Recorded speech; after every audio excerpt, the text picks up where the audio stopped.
2 फरवरी 1969 की अव्यक्त मुरली, जिसमें बाबा हमें अव्यक्त मिलन के अनुभव की विधि क्या है उसके बारे में बता रहे हैं। और इसमें बाबा हमें बहुत अच्छे से क्लियर कर रहे हैं कि अब मुझसे मिलन कैसे कर सकते हैं, अव्यक्त मिलन होता क्या है। तो सुनेंगे ध्यान से। प्रेम स्वरूप बच्चे ज्ञान सहित प्रेम जो होता है वही यथार्थ प्रेम होता है। कितनी इम्पोर्टेंट लाइन। मतलब ज्ञान सहित प्रेम है, लेकिन ज्ञान सहित, मोह वाला नहीं, इसमें स्वार्थ नहीं है। और जो ज्ञान के आधार से प्रेम होता है वही यथार्थ प्रेम होता है। ये आत्मिक प्रेम है। आप सभी का प्रेम रस बाप दादा को भी खींच लाता है। सभी बच्चों के दिल के अंदर एक आशा दिखाई दे रही। वे कौन सी?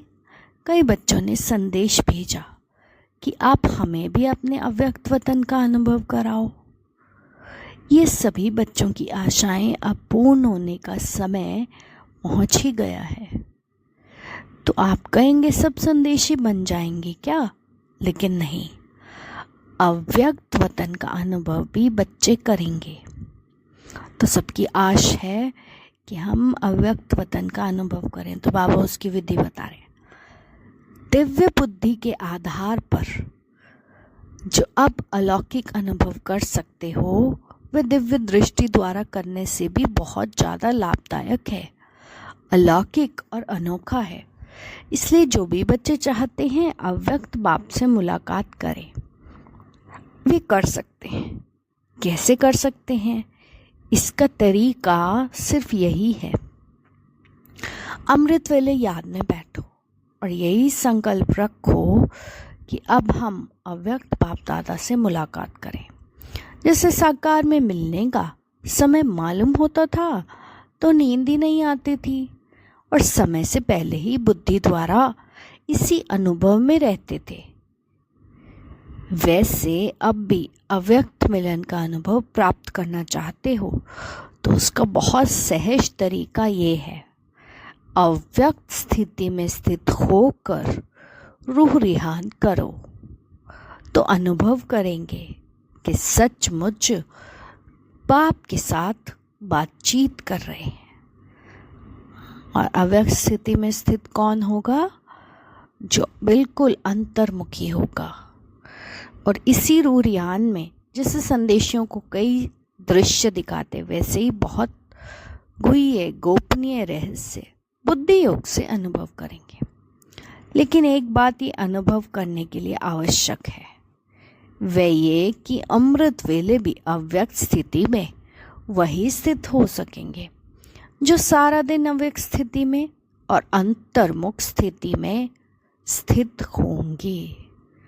जो सारा दिन बाह्य मुक्ता में और फिर रात को, शाम को या अमृत वेला बैठ जाओ मैं आत्मा हूँ, वो आत्मा नहीं कर सकती है। जो सारा दिन अंतर्मुखी होकर अपनी अटेंशन केवल अपने ऊपर रखेगी वही कर सकती है।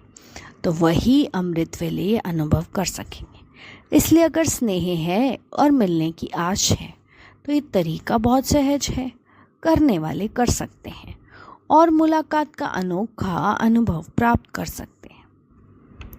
वतन में बैठे बैठे कई बच्चों के दिलों की आवाज़ पहुंचती रहती है। आप सोचते होंगे शिव बाबा बहुत कठोर है, क्योंकि ब्रह्मा बाबा अव्यक्त हो गए इसीलिए शिव बाबा बहुत कठोर है। लेकिन जो होता है उसमें रहस्य और कल्याण है। इसलिए जो आवाज़ पहुंचती है वह सुन करके हर्षाता रहता हूँ। क्या बाप दादा निर्मोही है?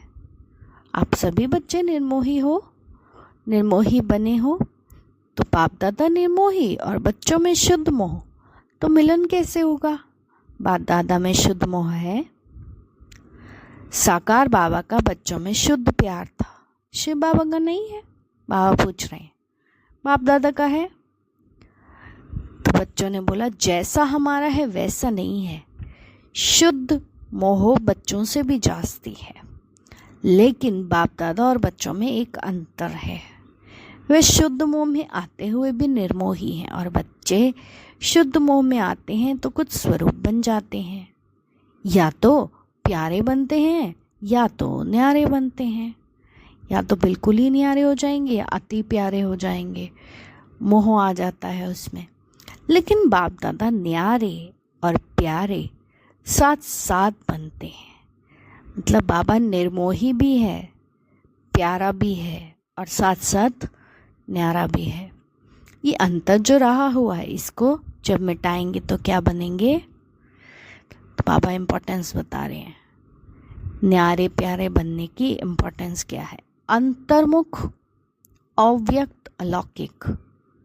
तो अभी कुछ ना कुछ लौकिकपन भी मिल जाता है, लेकिन अभी ये अंतर खत्म कर देंगे तो बिल्कुल अलौकिक और अंतर्मुखी अव्यक्त फरिश्ते नजर आएंगे। इस साकार में, साकार वतन में रहते हुए भी फरिश्ते बन सकते हो।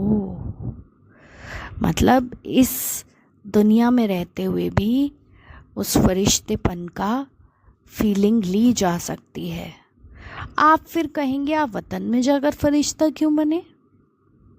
ब्रह्मा बाबा से बच्चे पूछ सकते हैं, यहाँ ही बनते हैं। लेकिन नहीं, जो बच्चों का काम वे बच्चों को साझे, जो बाप का कार्य वे बाप ही करते हैं। बाबा तो बेहद सेवा के लिए, बच्चों की मदद के लिए गए हैं ना, तो ये बाबा का कर्तव्य अलग है, लेकिन बच्चों का कर्तव्य अलग है। बच्चों को पढ़ाई का शो दिखाना होता है, टीचर को पढ़ाई का शो नहीं दिखाना है, स्टूडेंट्स को पढ़ाई का शो दिखाना होता है। शो केस में शक्तियों और पांडवों को आना है। बाप दादा तो है ही गुप्त। अभी सबके दिल में यही संकल्प है कि अब जल्दी जल्दी ड्रामा की सीन चलकर ख़त्म हो। लेकिन जल्दी होगी, हो सकती है, होगी या हो सकती है। भावी जो बनी हुई है वह तो बनी हुई रहेगी, लेकिन बनी हुई भावी में नज़र आता है कि अगर कल पहले माफिक संकल्प आता है तो संकल्प के साथ साथ अवश्य पहले भी पुरुषार्थ तीव्र किया होगा।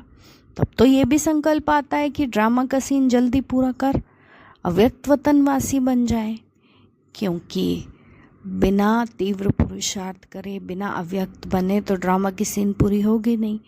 तो आप कह रहे हैं बनना तो है ही, लेकिन आप बच्चों में इतनी शक्ति है जो अव्यक्त वतन को भी वतन व्यक्त में खींच कर ला सकते हो। अव्यक्त वतन का नक्शा व्यक्त वतन में बना सकते हो।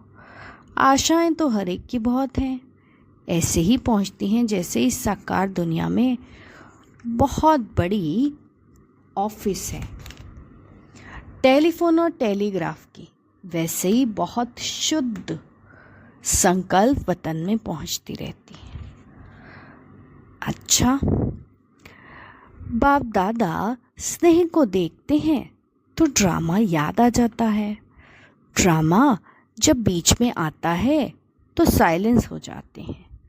स्नेह में आए तो क्या हाल हो जाएगा, नदी बन जाएंगे। लेकिन नहीं, ड्रामा जो कर्म हम करेंगे वह सब करेंगे, इसलिए साइलेंस। अगर अभी साथ होते, ये ब्रह्मा बाबा अपना अनुभव सुना रहे हैं, अगर अभी साथ होते तो जो अंतिम कर्मातीत अवस्था का अनुभव था वह ड्रामा प्रमाण और होता।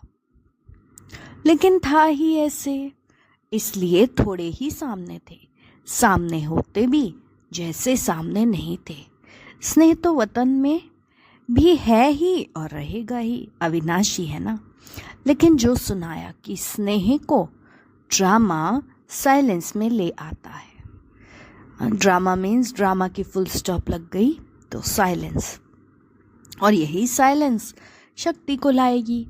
फिर वहाँ साकार मिलन होगा, क्योंकि बच्चे तो हमेशा यही चाहते हैं कि बाबा, ब्रह्मा बाबा, बाप दादा जाए ही नहीं, तो इसीलिए बाबा उत्तर दे रहे हैं। अभी अव्यक्त रूप में मिलते हैं, फिर साकार रूप में तो सतयुग में मिलेंगे। वे सीन तो याद आती है ना, खेलेंगे, पाठशाला में आएंगे और मिलेंगे। आप नूरे रतन सतयुग की सीनरी वतन में देखते हो, तो जो बाबा देखते हैं वे बच्चे भी देखते हैं और देखते जाएंगे। अभी तो ज्वाला रूप होना है, आपका ही ज्वाला रूप का यादगार है। पता है ज्वाला देवी कौन है?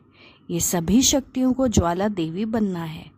ऐसी ज्वाला प्रज्वलित करनी है जिस ज्वाला में ये कलयुगी संसार जलकर भस्म हो जाएगा।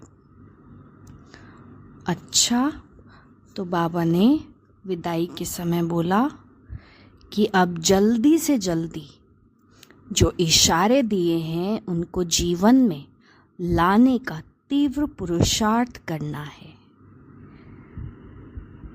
तो ये बाबा हमें अव्यक्त मिलन की विधि बता रहे हैं, क्योंकि बच्चे बाबा से मिलने की आश रखते हैं। तो बाबा ने हमें बहुत अच्छे से क्लियर किया कि जो बुद्धि से मेरे साथ कनेक्टेड होंगे, जो अंतर्मुखी होंगे, वो बिल्कुल ऐसा अनुभव करेंगे जैसे बाबा सामने ही हैं, बाबा बात कर रहे हैं।